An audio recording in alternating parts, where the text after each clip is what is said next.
अभिवादन स्वीकार करें दोस्तों गणेश बम का। आज एक सच्ची घटना से रूबरू होते हैं। सलोनी ने कई दिन बाद फेसबुक खोला था। एग्जाम के कारण उसने अपने स्मार्टफोन से दूरी बना ली थी। फेसबुक ओपन हुआ तो उसने देखा कि 35-40 फ्रेंड रिक्वेस्ट पेंडिंग पड़ी थी। उसने एक सरसरी निगाह से सबको देखना शुरू किया। तभी उसकी नजर एक लड़के की रिक्वेस्ट पर ठहर गई। उसका नाम था राज शर्मा। भला का स्मार्ट और हैंडसम दिख रहा था। सलोनी ने जिज्ञासावश उसके बारे में पता करने के लिए उसकी प्रोफाइल खोलकर देखी तो वहां पर उसने एक से बढ़कर एक रोमांटिक शेरो शायरिया और कविताएं पोस्ट की हुई थी। उन्हें पढ़कर वो इम्प्रेस हुए बिना रह नहीं पाई और फिर राज की रिक्वेस्ट को एक्सेप्ट कर लिया। अभी उसे राज की रिक्वेस्ट एक्सेप्ट किए कुछ ही देर हुई होगी, उसके मैसेंजर का नोटिफिकेशन टिंग के साथ बज उठा। उसने चेक किया तो राज का मैसेज था। उसने उसे खोल कर देखा तो उसमें राज ने लिखा था, थैंक यू वेरी मच। वो समझ गई थी कि वो उसे क्यों थैंक्स कह रहा है। फिर भी उसने मजे लेने के लिए उसने रिप्लाई करा, थैंक्स किस लिए। उधर से तुरंत जवाब आया, मेरी रिक्वेस्ट एक्सेप्ट करने के लिए। सलोनी ने कोई जवाब नहीं दिया, बस एक स्माइली वाला स्टिकर पोस्ट कर दिया और फिर मैसेंजर बंद कर दिया। वो नहीं चाहती थी कि एक ही दिन में किसी अनजान से ज्यादा देर तक बात की जाए और वो फिर अपने घर के कामों में व्यस्त हो गई। अगले दिन उसने अपना फेसबुक खोला तो उसे राज के मैसेज नजर आए।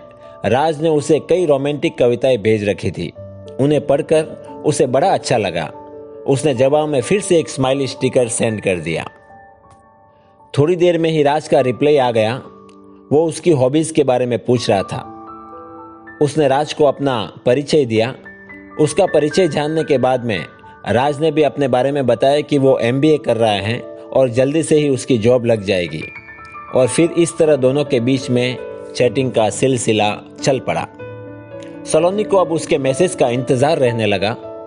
जिस दिन उसकी राज से बात नहीं हो पाती थी उसे ऐसा लगता था जैसे कुछ अधूरापन सा है। राज उसकी जिंदगी की आदत बनता जा रहा था। आज रात फिर सलोनी राज से चैटिंग कर रही थी।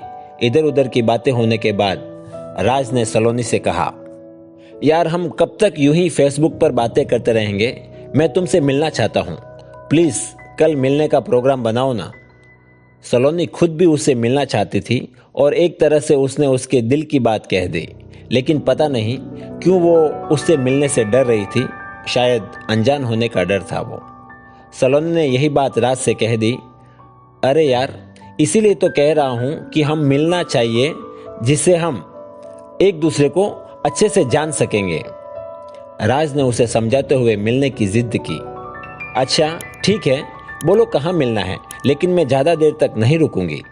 ठीक है, तुम जितनी देर रुकना चाहो रुक जाना, राज ने अपनी खुशी छिपाते हुए कहा। और फिर वो सलोनी को उस जगह के बारे में बताने लगा जहां उसे आना था। अगले दिन शाम को 6 बजे शहर के कोने में एक सुनसान जगह पर एक पार्क, जहां पर सिर्फ प्रेमी जोड़े ही जाना पसंद करते थे, शायद एकांत के कारण, राज ने सलोनी को वहीं पर बुलाया था। थोड़ी देर बाद सलोनी वहां पहुंच गई। राज उस पार्क के बाहर अपनी कार से पीठ लगा के खड़ा हुआ नजर आ गया। पहली बार उसे सामने देखकर वो उसे बस देखती ही रह गई। वो अपनी फोटो से कहीं गुना ज्यादा हैंडसम लग रहा था। सलोनी को देखकर उसने उसे अपने पास आने का इशारा किया।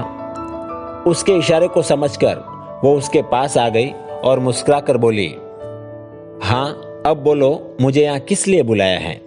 अरे यार क्या सारी बात यहीं सड़क पर खड़ी खड़ी करोगी। आओ हम कार में बैठकर बात करते हैं। और फिर राज ने कार का पिछला गेट खोल दिया। सलोनी मुस्कुराते हुए कार के लिए बढ़ने लगी। जैसे ही कार में बैठने के लिए अपना पैर अंदर रखा तो उसे वहां पर पहले से एक आदमी बैठा हुआ नजर आया। शक्ल से वो आदमी कहीं से भी शरीफ नजर नहीं आ रहा था। सलोनी के बढ़ते कदम ठिठक से गए। वो पलटकर राज से पूछने ही जा रही थी कि ये कौन है, तभी उस आदमी ने उसका हाथ पकड़कर अंदर खींच लिया और बाहर से राज ने उसे अंदर धक्का दे दिया। ये सब कुछ इतनी तेजी से हुआ कि सलोनी संभल भी नहीं पाई और फिर अंदर बैठे आदमी ने सलोनी का मुंह कसकर दबा लिया ताकि वो चीख ना पाए, और उसके हाथों को राज ने पकड़ लिया। अब वो ना हिल सकती थी ना चिल्ला सकती थी। और तभी कार से दूर खड़ा एक आदमी कार में आके ड्राइविंग सीट पर बैठ गया और कार स्टार्ट करके तेजी से आगे बढ़ा दी। और पीछे बैठा आदमी जिसने सलोनी का मुंह दबा रखा था, वो हंसते हुए राज से बोला, वाह भाई वाह, मज़ा आ गया। आज तो तुमने बड़े तगड़े माल पर हाथ साफ करा है। बानो रानी तो इसकी मोटी रकम देगी। उसकी बात सुनकर राज ठहाके लगाकर हंसा। उसे देखकर ऐसा लग रहा था जैसे कोई भेड़िया अपने पंजे में शिकार को दबोच कर हंस रहा हो। और वो कार तेजी से शहर के बदनाम इलाके जिस्म की मंडी की तरफ चली गई, जिसे काफ़ी मशक्क़त और जांच पड़ताल के बाद छुड़ाया भी गया। साथियों, ये सच्ची घटना उन लड़कियों को सबक देती हैं जो सोशल मीडिया पर अनजान लोगों से दोस्ती कर लेती हैं और अपनी ज़िंदगी गंवा लेती हैं। इसे ज़्यादा से ज़्यादा शेयर करें ताकि और कोई सलोनी ऐसी दलदल में ना फंस जाए। सतर्क रहिएगा, सुरक्षित रहिएगा और अपना ख्याल रखिएगा।